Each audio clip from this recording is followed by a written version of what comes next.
সংসারে দুই ধরনের মানুষ দেখা যায়, এক সরল, দুই জটিল। এবার এই যে সরল ব্যক্তি থাকে তাদের এই সমাজ দুর্বল মনে করে। এমনিতে দেখতে গেলে জলও সরল, বায়ুও সরল। ওনারা যেদিকে চাইবেন প্রবাহিত হতে পারেন, এনাদের যে আকার দেবেন সেটাই ধারণ করবেন। কিন্তু এরা বাস্তব রূপ ধারণ করলে তখন কি হয়? এই জল এমন এক ধারায় পরিণত হয় যে অনেক বড় বড় পাথরকে খণ্ডিত করে দিতে পারে। এই বায়ু এমন এক চক্রবাতে পরিণত হয় যা সংসারে বিনাশ ডেকে আনে। তাই যে ব্যক্তি সরল তার সরলতাকে সম্মান করুন, তাকে সম্মান করুন, তাকে ভালোবাসা দিন। আর আমার সাথে ভালোবেসে বলুন, রাধা রাধা।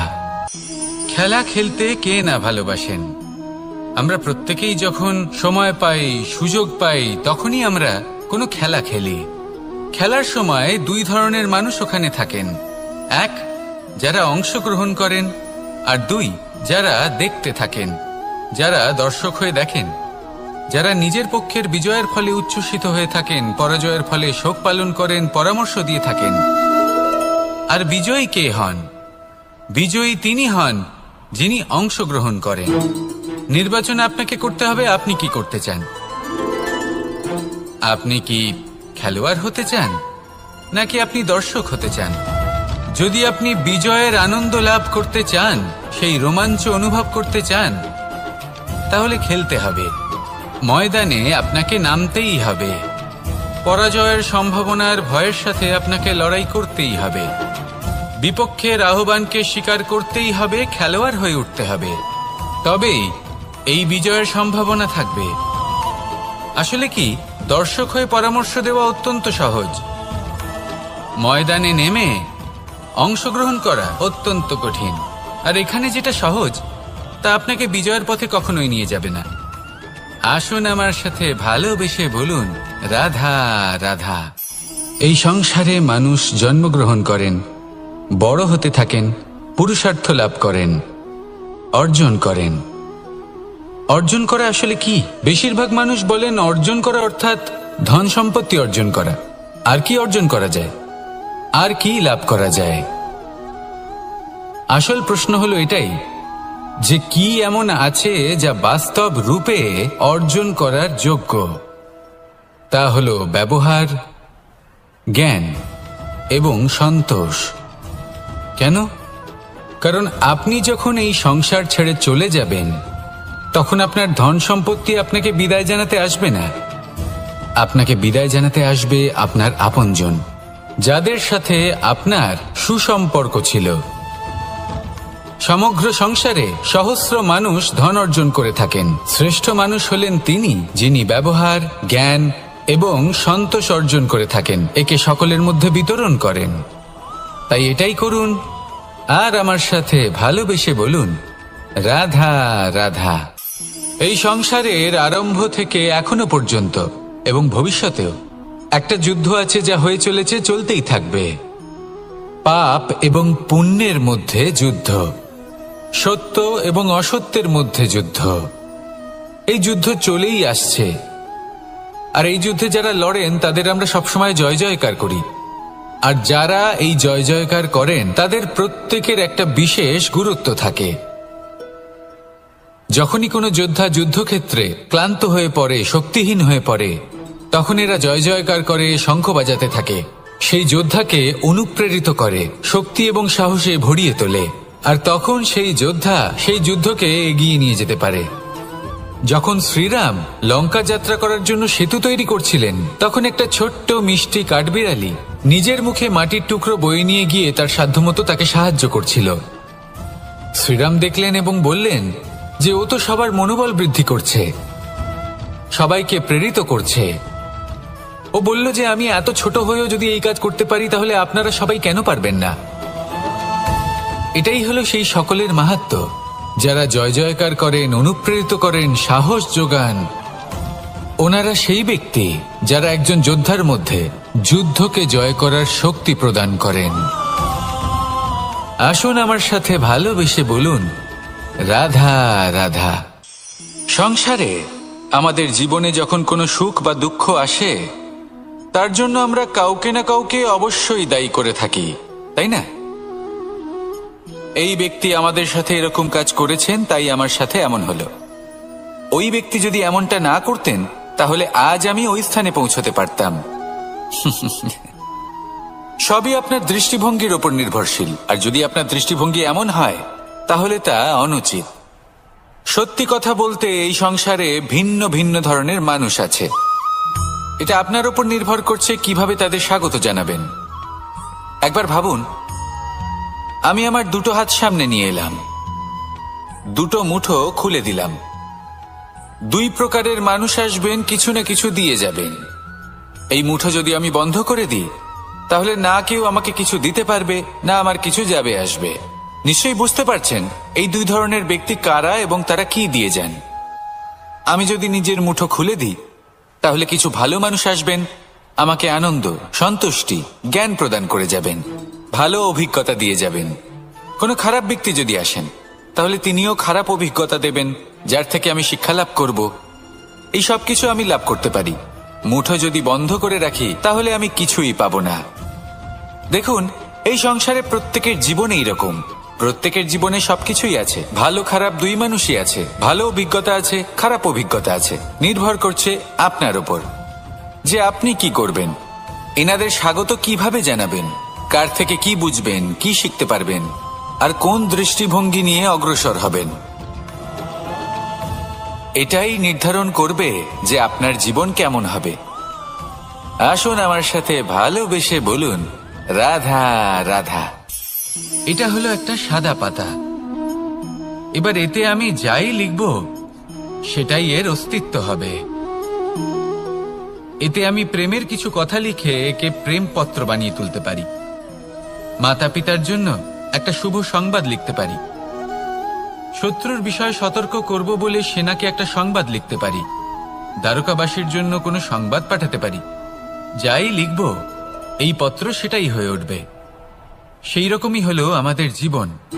আমরা যেমন কর্ম আমরা করব, আমাদের অস্তিত্ব এবং ব্যক্তিত্ব ঠিক তেমনই হয়ে উঠবে। যদি আপনি একটা অসাধারণ, উজ্জ্বল এবং সম্মানজনক জীবনযাপন করতে চান, তাহলে তার একটা রহস্য আপনাকে বলি। যেমন কথন হবে, কর্ম তেমন হবে।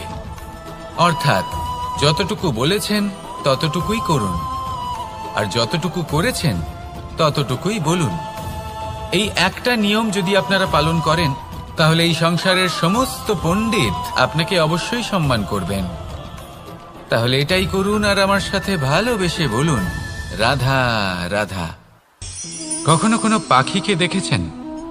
যখন সে প্রথমবার উড়তে চেষ্টা করে, সে বাসা থেকে মাটিতে পড়ে যায়, কিন্তু সে হার মানে না।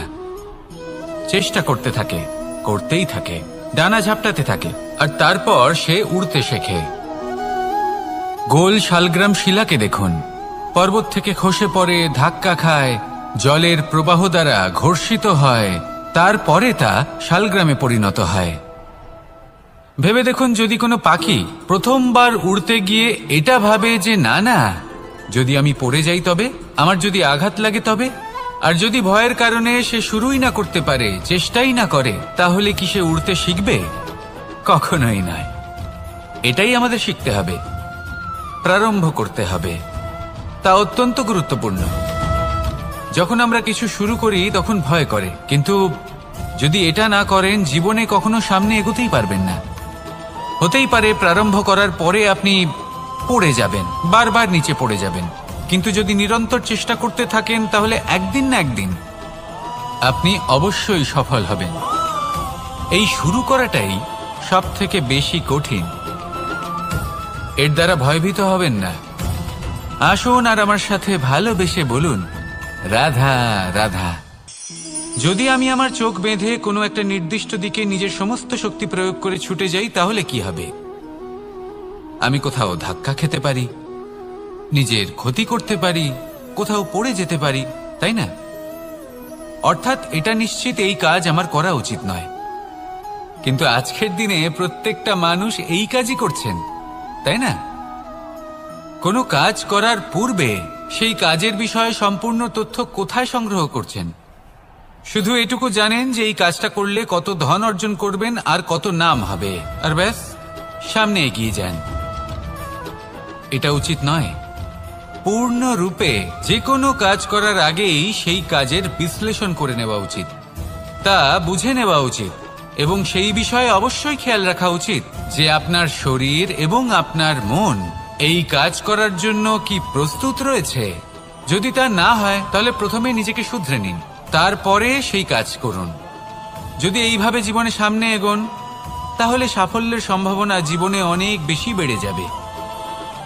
তাহলে এটাই করুন আর আমার সাথে ভালোবেসে বলুন, রাধা রাধা। এই সংসারের সব থেকে বড় যোদ্ধা কে? কেউ বলবেন অর্জুন, কেউ বলবেন ভীম, কেউ বলবেন হনুমান আদি ইত্যাদি। কিন্তু এই সংসারের সব থেকে বড় যোদ্ধা আপনার মনের ভেতরে আছে, আপনার মনের মধ্যে আছে। সেই ব্যক্তি সব থেকে উঁচুতে পৌঁছতে পারেন যিনি নিজের অন্তরের খামতি বুঝতে পারেন, নিজের দোষ বুঝতে পারেন, তার সাথে লড়াই করেন এবং তার উপর বিজয় লাভ করেন।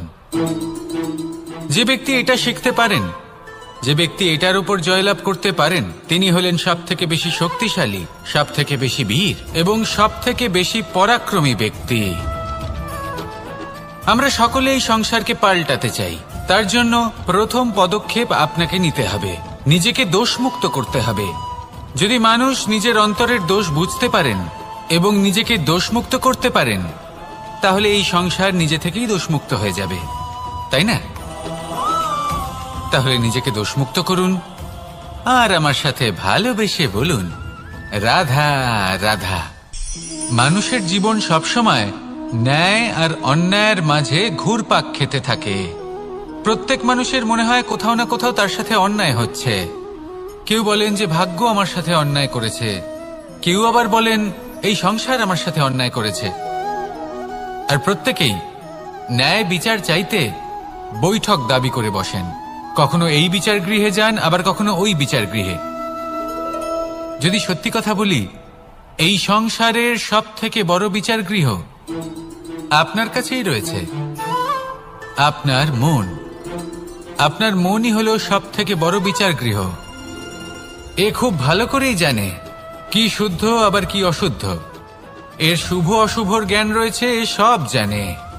দেখতে গেলে প্রত্যেকটা মানুষ যদি নিজের মনের কথা শোনেন তাহলে তিনি ভালোভাবেই বুঝতে পারবেন তিনি কি উচিত করেছেন আর কি অনুচিত। দিনে একবার রাত্রের নিদ্রায় যাওয়ার পূর্বে নিজের সাথে বসুন, চোখ বন্ধ করুন আর বিচার করুন আজ আপনি কি উচিত করেছেন আর কি অনুচিত। আপনার মন সঠিক বিচার তখনই করে দেবে। আসুন আমার সাথে ভালোবেসে বলুন, রাধা রাধা। আপনি কখনো কোনো পাথরের বুক চিরে বয়ে চলা কোনো নদী দেখেছেন? পাথর নদীর সামনে নত হয়ে যায়, তাকে বাধা দিতে চেষ্টা করে কিন্তু কখনো বাধা দিতে পারে না। এই নদী হলো ততটাই শক্তিশালী, কিন্তু এর আরম্ভ কোথা থেকে হয়? দূরে কোথাও কোনো পর্বতের চূড়াতে এক বিন্দু জল ঝরে পড়ে আর তার সাথে হিম গলিয়ে দেয়। তারপর জলের শক্তি বৃদ্ধি পায়, তারপর অনেক বিপদের সম্মুখীন হয় আর অনেক ধরনের বাধা সে অতিক্রম করে। তার শক্তির এতটাই বৃদ্ধি হয় যে তাকে বাধা দেওয়া একেবারেই অসম্ভব ব্যাপার হয়ে যায়। দেখুন, নদী তো মহান বটেই, কিন্তু তাকে মহান করে তুলেছে কে? সেই সকল বিপদ যার থেকে ও কখনো পালায়নি। সেইভাবেই আমাদেরও বিপদ থেকে পালিয়ে গেলে হবে না, তার সম্মুখীন হতে হবে সাহসের সাথে, পূর্ণ শক্তি প্রয়োগ করে। তবেই আমরা শিখতে পারবো, তবেই আমরা সামনে এগোতে পারবো। যদি আপনি জীবনে কুন্দন হয়ে উঠতে চান তাহলে জ্বলন সহ্য করতেই হবে।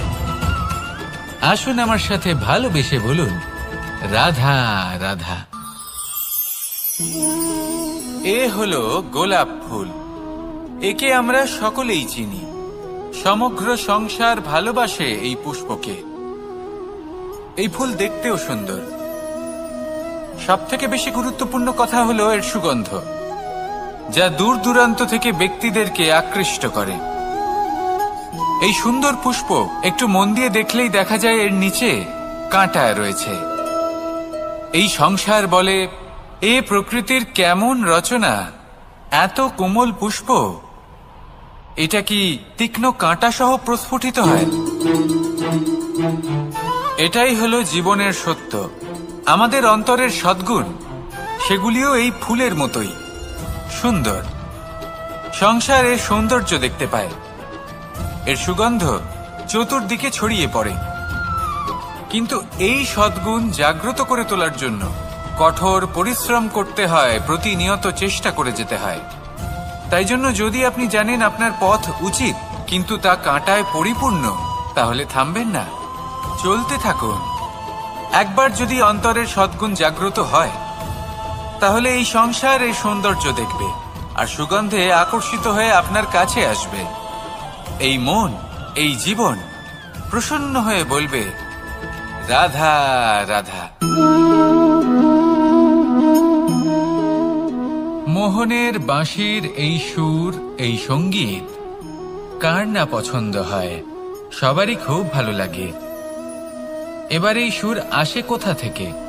কেউ বলবেন কৃষ্ণের হৃদয় থেকে। সত্য কথা, এই সুর হৃদয় থেকে নির্গত হয় এবং প্রকট হয় এই বাঁশি থেকে। এই বাঁশিটাকে দেখুন, এই ছিদ্রগুলি দেখুন, প্রত্যেকটা সুর থেকে নিজস্ব একটা স্বর নির্গত হয়। এবার যে ব্যক্তি এই সমস্ত সুর এবং স্বর বুঝতে পারেন, এতে নিপুণ, তিনি এই বাঁশির দ্বারা যে সুর নির্গত করবেন তা তো মধুর অবশ্যই হবে। এবার জীবনের সাথেও কিছুটা এরকমই ঘটে।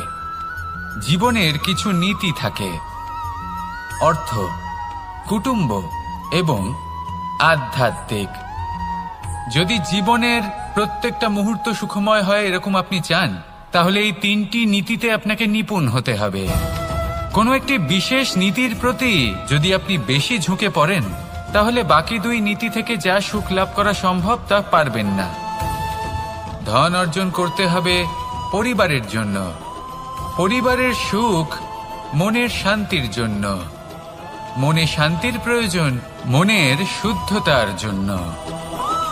যখন এই মন শুদ্ধ হবে, জীবন শুদ্ধ হবে, পবিত্র হবে, সুন্দর হবে এবং ভালোবেসে বলবে, রাধা রাধা। জল, এ হলো জীবনের আধার পঞ্চতত্ত্বের মধ্যে একটি, আর অত্যন্ত বিশেষ। এর থেকে অনেক বড় শিক্ষা পাওয়া যায়। এই জল, গন্তব্যের বিষয়ে এর স্পষ্ট ধারণা আছে। ও জানে ওর লক্ষ্য কি, আর প্রয়াস করে ততদূর সে পৌঁছেও যায়। এটি পর্বত থেকে বয়ে নিচে নেমে আসে, নদীর সাথে সমাহিত হয়ে তার সাথে বয়ে চলে, চিরসবুজ বনানী গড়ে তোলে, প্রাণীদের তৃষ্ণা নিবারণ করে, সামনে এগিয়ে চলে, মানুষের সাথে মিলিত হয়। যারা একে বাঁধের মধ্যে বেঁধে রাখতে চেষ্টা করে, সে বন্দি দশাতেও থেকে যায়, মানুষের কল্যাণ করে। তারপর বাঁধ থেকে মুক্তি পেয়ে এগিয়ে চলে, কোথাও ধাক্কা খায়, কোথাও বাধা পড়ে, কোথাও যদি পথ খুঁজে না পায় তাহলে পথ খুঁজেই নেয়, আর যেখানে পথ থাকে না সেখানে পথ বানিয়ে নেয়, আর শেষ পর্যন্ত নিজের লক্ষ্যে পৌঁছেই যায়, অর্থাৎ সমুদ্রে গিয়ে সমাহিত হয়ে যায়। আমাদেরও কিছুটা এরকমই হয়ে উঠতে হবে। যেখানেই যাবেন সকলের কল্যাণ করুন, সামনে এগোন। আপনি কোথাও পড়ে গেলে, ধাক্কা খেলে আঘাত লাগবেই, উত্থান পতন লেগেই থাকে। সামনে এগোতে থাকুন। কোথাও পথ না পেলে তা খুঁজে নিন, কোথাও পথ না থাকলে তা বানিয়ে নিন। নিজের গন্তব্যের কথা সবসময় মনে রাখুন। শেষ পর্যন্ত নিজের মোক্ষ লাভ আপনি অবশ্যই করবেন। আর আমার সাথে ভালোবেসে বলুন, রাধা রাধা। জীবনের প্রত্যেক মুহূর্ত আমাদের কিছু না কিছু শিক্ষা দেয়, নির্ভর করছে আমাদের দৃষ্টিভঙ্গির উপর। যেমন নদী হলো আমার অত্যন্ত প্রিয়, নদীতে ভ্রমণ করতে আমার খুব ভালো লাগে। কি বলেন? নদীতে সবসময় নতুন কিছু থাকে, ও পুরনো কিছুই নিয়ে বসে থাকে না। সব সময় প্রবাহমান, কখনো থামে না। ততক্ষণ থামে না যতক্ষণ না সাগরে গিয়ে সমাহিত হচ্ছে। ঠিক এইভাবেই আমাদেরও উচিত নিজের জীবন অতিবাহিত করা, নদীর মতো। প্রত্যেক মুহূর্ত নতুন, তাই সেইভাবেই জীবন যাপন করুন। পুরনো কিছুই একত্রিত করে রাখবেন না, বিগত স্মৃতির মাঝে নিজেকে হারিয়ে ফেলবেন না। এই যে বর্তমান, এই যে মুহূর্ত, সেটাই হলো সর্বশ্রেষ্ঠ। এর মাঝেই জীবন যাপন করুন, নদীর মতো প্রবাহমান হতে শিখুন। আপনি শিখে গেলে তাহলে মনে রাখবেন, আমার আপনার মাঝে বিচরণ করতে বড়ই ভালো লাগবে। যে ব্যক্তি আনন্দের সাথে জীবনের প্রত্যেকটা মুহূর্ত অতিবাহিত করে কোনো চিন্তা ছাড়াই, প্রবাহমান হয়, কখনোই থামে না যতক্ষণ না মুক্তি লাভ করছেন, এমন ব্যক্তির মধ্যেই রাধাকৃষ্ণ বসবাস করেন। তাহলে আসুন আমার সাথে ভালোবেসে বলুন, রাধা রাধা।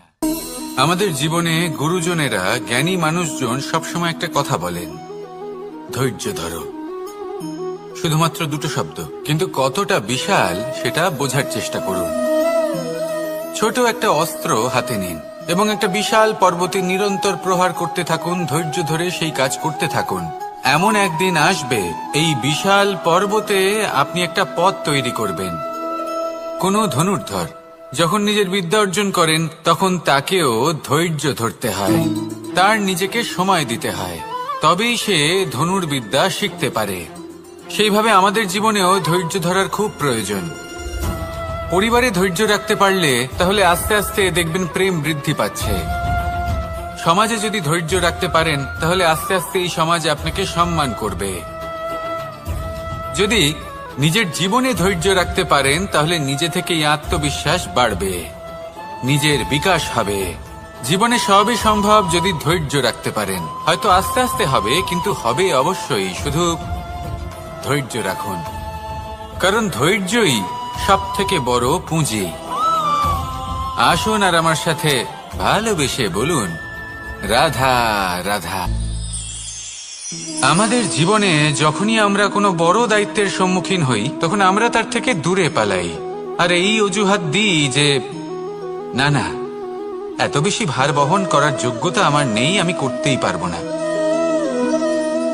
দেখুন, এই সংসারে ভিন্ন ভিন্ন ধরনের গাছ আছে, ছোট গাছ, বড় গাছ, কিন্তু বটগাছের মতো বড় এবং নিবিড় গাছ আর একটাও নেই।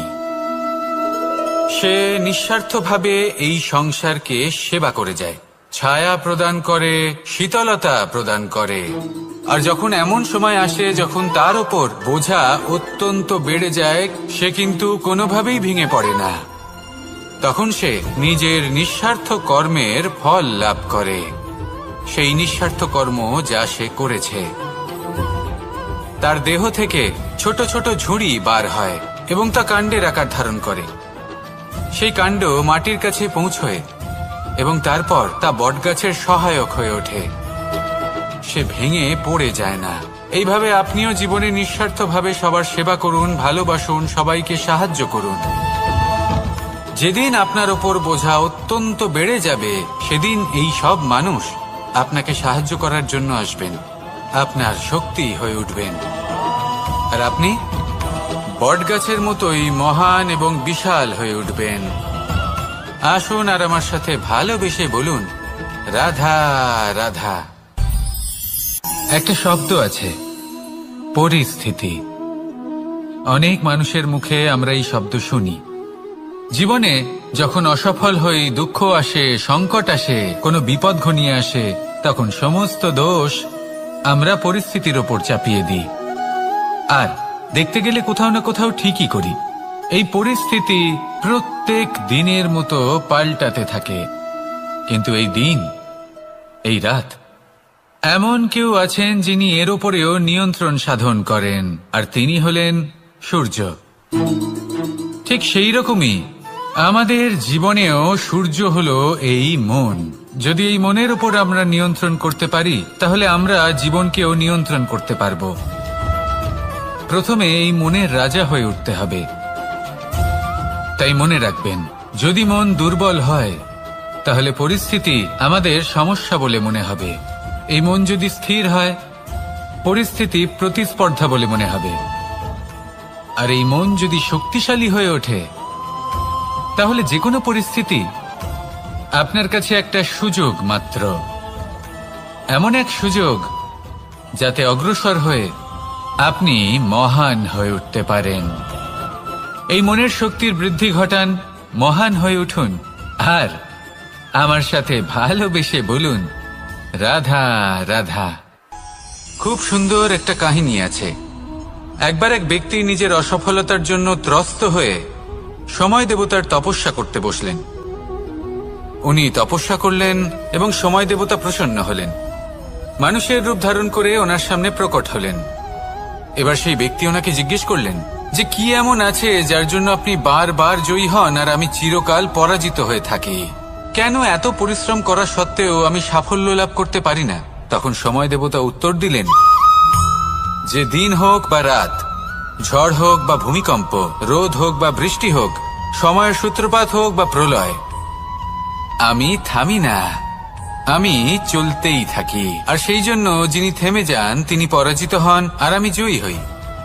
এটাই আমাদের শিখতে হবে। জীবনে সবসময় চলতে থাকুন, কখনো থামবেন না। হ্যাঁ, কিছুক্ষণের জন্য বিরতি নিতে পারেন, বিশ্রাম করার জন্য, নিজেকে আরো সশক্ত করে তোলার জন্য, কিন্তু থেমে যাবেন না। নিরন্তর কর্ম করতে থাকুন, পরিশ্রম করতে থাকুন, তবেই এই সংসার আপনাকে মনে রাখবে। আসুন আমার সাথে ভালোবেসে বলুন, রাধা রাধা। মানুষ তার জীবনে দুই ধরনের পরিস্থিতিকে খুব ভয় পায়। এক, কোনো কারণবশত কারোর সামনে নত হওয়া। দুই, কোনো কারণে নিজের চরিত্র থেকে, নিজের মূল্যবোধ থেকে বিচ্যুত হওয়া। এবার কেন হয় এরকম যে কথায় কথায় কারোর সামনে নত হতে হয়? কেন বারংবার নিজের চরিত্র থেকে চ্যুত হতে হয়? এরকম কেন হয়? এটা তখনই হয় যখন আমাদের শিক্ষা এবং মূল্যবোধের অভাব থাকে। যদি মানুষের মধ্যে প্রকৃত শিক্ষা থাকে, তাহলে এই সংসারে কোনো সময় এবং কারোর সামনেই নত হওয়ার কোনো প্রয়োজন নেই। যদি মানুষের মধ্যে মূল্যবোধ থাকে, তাহলে তাকে নিজের মূল্যবোধ বা চরিত্র থেকে বিচ্যুত হতে হয় না, তা সে যাই হয়ে যাক না কেন। কোনো বালককে যদি জন্ম থেকেই সুশিক্ষার অধিকারী করা হয়, শিক্ষিত করা হয়, মূল্যবোধের অধিকারী করা হয়, তবে সে এই সংসারে এমন কর্ম করবে যাতে সে নিজেকে, নিজের পরিবারকে, সমগ্র সমাজকে গর্বিত করতে পারে। শিক্ষা লাভ করুন, মূল্যবোধ লাভ করুন এবং আমার সাথে ভালোবেসে বলুন, রাধা রাধা। আমাদের সকলের জীবনে একটা লক্ষ্য থাকে যেটা আমরা লাভ করতে চাই। ঠিক যেন একটা প্রতিস্পর্ধা বিদ্যমান যে কে সব থেকে আগে নিজের লক্ষ্যে পৌঁছতে পারবে। আর সেই জন্য আমরা সকলেই খুব তাড়াতাড়ি এগোতে চেষ্টা করি, বড় এবং দীর্ঘ পদক্ষেপ ফেলি যাতে তাড়াতাড়ি নিজের লক্ষ্যে পৌঁছতে পারি। কিন্তু এক অত্যন্ত গুরুত্বপূর্ণ বিষয় আছে, সবসময় লক্ষ্য সামনে থাকবে না, কখনো কখনো তা খুঁজতে হয়। এই যাত্রা খুব কঠিন হতে পারে। আর ঠিক এই কারণেই সবসময় দ্রুত গতিতে চলা বা তাড়াতাড়ি পথে চলা সেটা আবশ্যক নয়। তার থেকেও বেশি গুরুত্বপূর্ণ হলো ভেবেচিন্তে তারপর পথ চলা। যদি ভেবেচিন্তে পদক্ষেপ ফেলেন, চলতে পারেন, তাহলে সেটাই সর্বশ্রেষ্ঠ পদক্ষেপ। কখন কোন দিকে যেতে হবে, কখন কোথায় দিক পাল্টানো যাবে না, কখন গতি বেশি রাখতে হবে, কখন কম, কখন থামবো, কখন চলবো, এই সব কিছুর বিষয়ে জ্ঞান অত্যন্ত গুরুত্বপূর্ণ এবং ভেবে চিন্তে চলতেই হবে। সেই জন্য শুধু তীব্র গতিতে সামনে এগোলে চলবে না, ভাবনা চিন্তা করে এগোতে হবে। আসুন আমার সাথে ভালোবেসে বলুন, রাধা রাধা। পায়েস হলো আমার বিশেষ প্রিয়। এর মধুর স্বাদ মনকে প্রফুল্ল করে তোলে। ছোটবেলায় মা আমার জন্য পায়েস বানাতেন এবং আমাকে বলতেন যে গরম থাকতে থাকতে খেয়ে নে কানাই, ঠান্ডা হয়ে গেলে ভালো লাগবে না। কিন্তু আমিও দুষ্টু ছিলাম, ঠান্ডা হওয়া পর্যন্ত অপেক্ষা করতাম, আর ঠান্ডা হয়ে যাবার পরে মার কাছে যেতাম আর ওনাকে বলতাম যে মা, পায়েস তো ঠান্ডা হয়ে গেছে, এটা গরম করে দিন। তখন মা হাসতেন আর বলতেন যে পায়েস না হয় আমি আবার গরম করে দেব কানাই, কিন্তু এর মধুর স্বাদ, সেই মিষ্টত্ব, সেই সুবাস সেটা আবার ফিরে আসবে না। কথাটা সত্যি। আর এই সত্যটাই আমাদেরও জীবনের সত্য। আমাদের জীবনের মধুর সম্পর্কগুলি, এতে যখন কটুভাব প্রবেশ করে তখন সেই মিষ্টত্ব ফিরিয়ে আনা প্রায় অসম্ভব ব্যাপার হয়ে যায়। আপনি চেষ্টা করে সেই সম্পর্ক ঠিক করতেই পারবেন, তার জন্য অগাধ পরিশ্রম করতে হবে, কিন্তু আবার সেই মিষ্টত্ব কখনো ফিরে আসবে না। সেই জন্য আপনার জীবনের যে মধুর সম্পর্ক আছে, যতটা সম্ভব চেষ্টা করুন তাতে মিষ্টত্ব বজায় রাখতে। কটুভাব আসতে দেবেন না। আসুন আর আমার সাথে মধুর স্বরে বলুন, রাধা রাধা। শব্দ শব্দ আসলে কি? শুধুই কয়েকটি অক্ষরের সমষ্টি, নাকি আমাদের বাণী? এই শব্দ এমন এক শক্তি যা কাউকেই নিজের বশবর্তী করে ফেলতে পারে। শব্দ এমন এক অস্ত্র যা কাউকে ক্ষত বিক্ষত করে দিতে পারে। এই শব্দ হলো একটি নাদ স্বরূপ যা কোনো ঘুমন্ত ব্যক্তিকেও জাগিয়ে তুলতে পারে এবং নিজের লক্ষ্যের দিকে অগ্রসর করতে পারে। শব্দে এত শক্তি আছে যে কারোর মনে এতটা আঘাত দিতে পারে যে সে হয়তো জীবনে আর কখনো এগোতেই পারল না। তাহলে এই শব্দের প্রয়োগ খুব ভেবে চিন্তে করবেন। এবং এই শব্দের মতোই হলো নীরবতা। অনেক সময় এই নীরবতা আমাদের সহায়ক হয়ে ওঠে। অনেক সময় এটা আমাদের অনুশোচনাকে অনেক বেশি বাড়িয়ে তুলতে পারে। ভীষ্ম পিতামহ, অঙ্গরাজ কর্ণ যখন দ্রৌপদীর বস্ত্রহরণ হচ্ছিল তখন এনারা নীরব ছিলেন। দুর্যোধনের বিরোধিতা করেননি, ওকে বাধা দেননি। আর তারপর কি হলো সেটা আপনারা সকলে জানেন। দেখতে গেলে নীরবতা চুপ করে থাকা, কিন্তু যদি কোনো দুষ্টের সামনে চুপ করে থাকেন, যদি তার বিরোধিতা না করতে পারেন, তাহলে এই নীরবতাই অনেক বড় পাপের আকার ধারণ করে। মনে রাখবেন আর আমার সাথে ভালোবেসে বলবেন, রাধা রাধা। আভূষণ। কার না ভালো লাগে এই আভূষণ? আমরা পরিশ্রম করি, ধন অর্জন করি আর আভূষণ কিনে থাকি, কখনো নিজের জন্য, কখনো বা তাদের জন্য যাকে আমরা ভালোবাসি, বা তাদের জন্য যাকে আমরা সম্মান করি। হয়তো সেই জন্যই সীতা চূড়ামণি ধারণ করেছিলেন এবং আমি সামন্তকমণি। কিন্তু এটাই কি সেই প্রকৃত আভূষণ যা আপনার মূল্য বৃদ্ধি করে? না। শ্রীরামের আভূষণ হলো ওনার নম্র ভদ্র ব্যবহার। মাতা সীতার আভূষণ হলো ওনার সততা, ওনার নিষ্ঠা, ওনার ত্যাগ। অর্জুনের আভূষণ ছিল ওনার একাগ্রতা। রাধার আভূষণ ওনার প্রেম। এই আভূষণ কোথাও নেই, আপনার মনে আছে। যদি আপনার মনে মিষ্টতা থাকে, তা শান্ত হয়, তাতে সততা থাকে, নিষ্ঠা থাকে এবং প্রেম থাকে, তাহলে আপনার অন্য আর কোনো আভূষণের কোনো প্রয়োজন নেই। আপনি যতই ভিড়ের মাঝে থাকুন, আপনার ঔজ্জ্বল্য চোখে পড়বে। আসুন আর আমার সাথে ভালোবেসে বলুন, রাধা রাধা। এই সংসারের সবথেকে বড় সত্যি হলো জন্ম এবং মৃত্যু, কিন্তু আরো বড় একটা সত্য আছে, মিত্র এবং শত্রু, যা আমাদের সকলের জীবনে থাকে। মিত্র সে যে আমাদের সঙ্গ দেয় এবং সংসারের সবথেকে উঁচু শিখরে আমাদের নিয়ে যায়, এবং শত্রু সে যে যে কোনো মুহূর্তে যে কোনো শিখর থেকে আমাদের নিচে ফেলে দিতে পারে। এবার বিচিত্র ব্যাপার হলো এটাই যে আমরা নিজেরাই এদের সাথে নিয়ে চলি, নিজেরাই এদের পালন করি। তা কি করে? প্রথমে বুঝুন এই মিত্র এবং শত্রু কারা। আপনার নিজের মন, আর কেউ নয়। এই মনই হলো মিত্র যখন তাতে ভারসাম্য বজায় থাকে, তা নিয়ন্ত্রিত থাকে, তা পবিত্র হয়। কিন্তু যদি এই মন অনিয়ন্ত্রিত হয়ে পড়ে, যদি আপনাকে সে নিয়ন্ত্রণ করতে শুরু করে, তখন সেই আপনার সবথেকে বড় শত্রু হয়।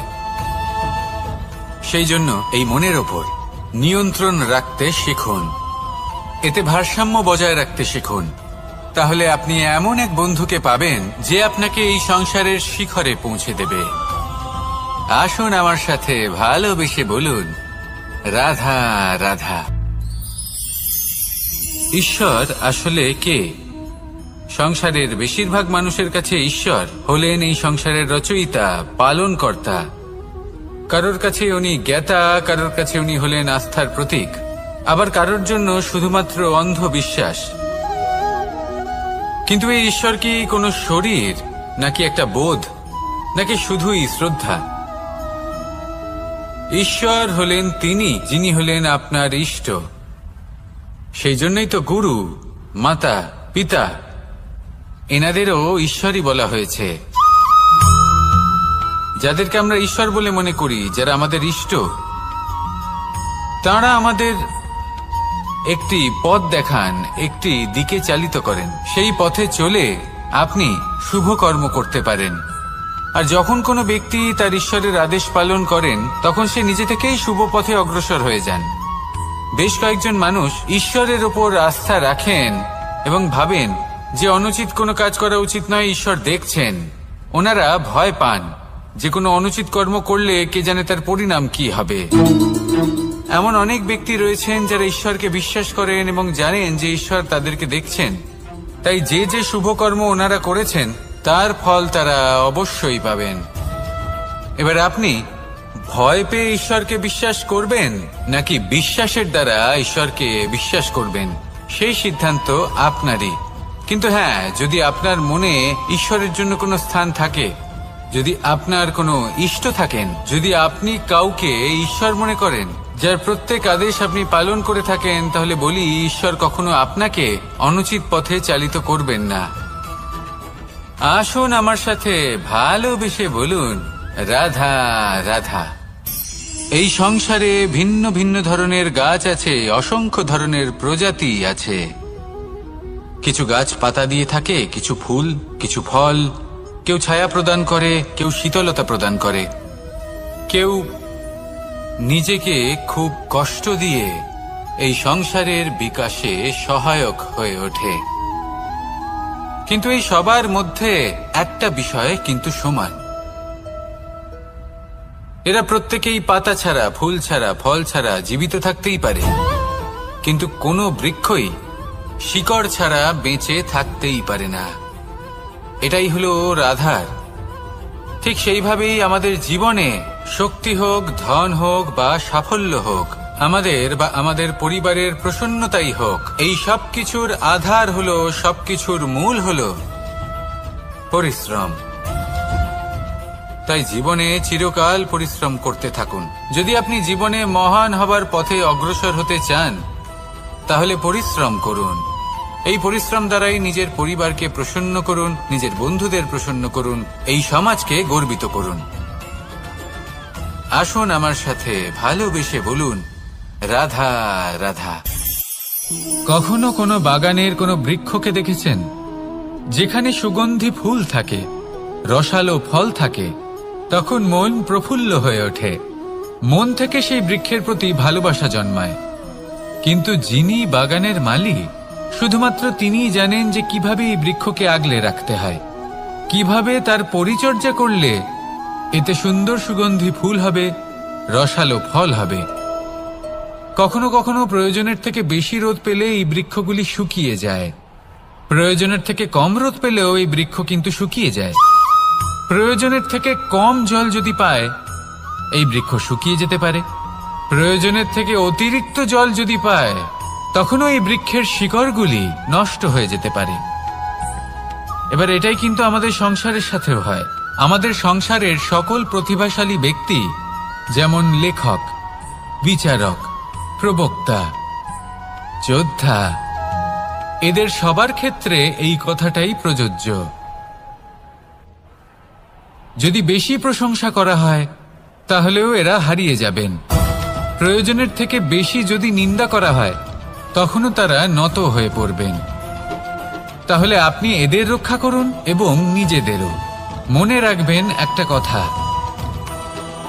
জেনে রাখুন কখন কোন নিন্দায় আপনি লজ্জিত হবেন না, আর কখন কোন প্রশংসার দ্বারা নিজের মধ্যে অহংবোধ জাগ্রত করবেন না। এই মন সুপ্রসন্ন হয়ে বলবে, রাধা রাধা। যদি আমি কোনো বনে যাই, কোনো নির্জন বনে, সেই বনের বিষয়ে, সেই পথের বিষয়ে, গাছপালার বিষয়ে, পশুপক্ষীর বিষয়ে আমার যদি কোনো জ্ঞান না থাকে, সেই বনের ক্ষুদ্র থেকে ক্ষুদ্রতর অংশের বিষয়ে যদি আমার কোনো জ্ঞান না থাকে, তাহলে হতেই পারে সেই বনে কোথাও আমি হারিয়ে যাব। হয়তো এমনভাবে হারিয়ে যাব কোনোদিনও বাইরেই বেরোতে পারবো না। তাই সেই বনের বিষয়ে জ্ঞান লাভ করা আবশ্যক। এটাই হলো শিক্ষা। জীবনে বেশিরভাগ মানুষই কেন অসফল হন? ওনারা একটা লক্ষ্য স্থির করেন, কিন্তু সেই পথের বিষয়ে তারা পর্যাপ্ত জ্ঞান অর্জন করেন না। সেই পথে কি বিপদ আসতে পারে প্রত্যেকটা পৃষ্ঠার জ্ঞান তাদের নেই, আর সেই জন্যই তারা অসফল হন। আপনি জীবনে যখনই কোনো লক্ষ্য স্থির করবেন, কোনো লক্ষ্য সাধন করবেন, পরিকল্পনার সাথে সেই পথে অগ্রসর হন। সেই পথকে বোঝার চেষ্টা করুন, সেই পথের বিপদ সম্পর্কে জ্ঞান লাভ করুন, সবকিছু জানার চেষ্টা করুন, অজানা তথ্য আহরণ করুন, আর তারপর সেই লক্ষ্যের প্রতি নিজেকে সমর্পিত করুন। তবেই আপনি সাফল্য লাভ করবেন। আর এই মন প্রসন্ন হয়ে বলবে, রাধা রাধা। আপনি নিশ্চয়ই কখনো অনুভব করেছেন, যদি কোনো নির্মল ব্যক্তির কাছে গিয়ে বসেন, তাহলে মনে নির্মল অনুভূতি হয়, এই মন শান্ত হয়ে যায়। সেইখানেই কোনো দুশ্চরিত্র মানুষের কাছে গিয়ে বসলে এই মন বিচলিত হয়ে যায়। কারণটা কি? কারণ যে ব্যক্তি নির্মল মনের, তিনি সবার মধ্যে নির্মলতা ছড়িয়ে দেন। আমাদের অন্তরে যা থাকে আমরা সেটাই সবার মধ্যে বিতরণ করি। যদি আপনি এই সংসারে শুভ বোধ ছড়িয়ে দিতে চান, তাহলে প্রথমে শুভ গ্রহণ করুন, তা অর্জন করুন। এই সংসারে জ্ঞানের শক্তি লাভ করুন, আর সেই জ্ঞানের শক্তি সংসারে বিতরণ করুন। শান্তি এবং সন্তোষ প্রদান করুন। কারণ যেমন বীজ এই সংসারে বপন করবেন, তেমনই ফল আপনি লাভ করবেন। যেমন দেবেন তেমন ফিরেও পাবেন। এই সংসারে জ্ঞান প্রদান করুন, শান্তি প্রদান করুন, সন্তুষ্টি প্রদান করুন। এই সংসারে ভালোবাসা বিতরণ করুন, আর এই প্রেম ভাব নিয়েই বলুন, রাধা রাধা। বলুন, শ্রেষ্ঠ কে? রেশমের সুতো যিনি তৈরি করেন, নাকি তিনি যিনি এই সুতো দিয়ে বস্ত্র তৈরি করেন? নিশ্চিতভাবে যিনি বস্ত্র বানান। এবারে বলুন, শ্রেষ্ঠ কে? নদী তটে মাটি ছড়িয়ে রেখে দেয় যে বান, নাকি সেই মাটি একত্রিত করে তাই দিয়ে যিনি মূর্তি বানান সেই মূর্তিকার? নিশ্চিতভাবেই মূর্তিকার। এবারে বলুন, শ্রেষ্ঠ কে? দেবতা আর দানবের সেই দল, যারা অমৃত পাওয়ার জন্য এই সংসারে হলাহল ছড়িয়ে দিয়েছে, নাকি মহাদেব, যিনি এই হলাহল নিজে পান করে নিজের কণ্ঠে ধারণ করেন? নিশ্চিতভাবেই মহাদেব সর্বশ্রেষ্ঠ। ঠিক এইভাবেই সংসারে ছোট ছোট ব্যাপারকে যারা বড় করে দেখেন, তারা শ্রেষ্ঠ হন না। কারণ ছোট ছোট খুঁটিনাটিকে দ্বন্দ্বে পরিণত করা অত্যন্ত সহজ, কিন্তু সর্বশ্রেষ্ঠ তিনিই হন যিনি নিজের বিচার বুদ্ধি দিয়ে বড় বড় যুদ্ধের অবসান ঘটান। রাধা রাধা। সংসারে সব থেকে কঠিন কাজ কি? কেউ বলবেন পর্বত আরোহণ করা, কেউ বলবেন সাঁতার কাটা, কেউ বলবেন আকাশে ওড়া। কিন্তু বাস্তবে সত্যি কি এগুলি কঠিন? আসলে যদি দেখা যায় তো এগুলি কিছুটা আলাদা। যে কাজ আমরা করতে অভ্যস্ত নই, আমরা তাকে কঠিন ভেবে নিই। যেমন সাঁতার কাটা আলাদা, পাহাড়ে ওঠার কলা আলাদা, আকাশে ওড়ার কলা আলাদা। যেমন কিছু মানুষ গণিত আর বিজ্ঞানকে কঠিন ভেবে নেয়, কিন্তু বাস্তবে এটা সাহিত্যের থেকে কিছুটা ভিন্ন, কঠিন নয়। দেখুন, এই সংসারে কঠিন কিছুই নেই, শুধু একে অপরের থেকে কিছুটা ভিন্ন। যেমন কোনো মানুষ হন, সম্পর্ক হোক, কারোর চিন্তাধারা বা বিচার বুদ্ধি হোক, কখনো কখনো আমরা বুঝতে পারি না। কারণ আমাদের চিন্তাধারা ও বিচার বুদ্ধির থেকে সেগুলি আলাদা। কিন্তু যদি এটা বুঝে নেওয়া যায় যে সেটা কঠিন নয়, একটু ভিন্ন মাত্র, তাহলে অনেক সম্পর্ক বাঁচানো যেতে পারে। রাধা রাধা। আপনি কখনো কোনো পাখি দেখেছেন? তীব্র বায়ু, ভয়ানক বর্ষা, হিংস্র জীব একাধিকবার তাদের বাসা নষ্ট করে দেয়, কিন্তু তাও সে ঝড়ের সাথে ঝগড়া করে না। সে কখনো বর্ষাকে হিংসে করে না, আর না সে হিংস্র পশুদের ওপর প্রতিশোধ নেয়। সে শুধু স্থান পরিবর্তন করে, অন্য কোনো শক্ত ডালে আবার নিজের বাসা বানাতে উদ্যোগী হয়, আর তারপর সফল হয়ে নিজের পরিবার প্রতিষ্ঠা করে। আর তারপর কিছু মাসের মধ্যেই তার ছোট সন্তানদের আকাশে ডানা মেলে উড়তে দেখা যায়। অন্যদিকে একটি সাপ প্রহারের প্রতিশোধ নেওয়ার উদ্দেশ্যে মানুষের বসতিতে প্রবেশ করে, আর শেষে সে নিজেই মারা যায়। এই শিক্ষাই আমাদের মানুষদের জন্য প্রযোজ্য। প্রতিশোধের আগুনে মানুষ স্বয়ং ভস্ম হয়ে যায়, উত্থান থেকে পতনের দিকে নিয়ে যায়। তাই যদি জীবনে উন্নতি করতে হয়, তবে পরিবর্তনের চিন্তা নিয়ে কর্ম করুন, নয়তো প্রতিশোধ আপনাকে রসাতলে তলিয়ে দেবে। রাধা রাধা। ফলটা দেখছেন আপনি? এটা সেই ফল যেটা গাছের সবচেয়ে উঁচু ডালে পাওয়া যায়,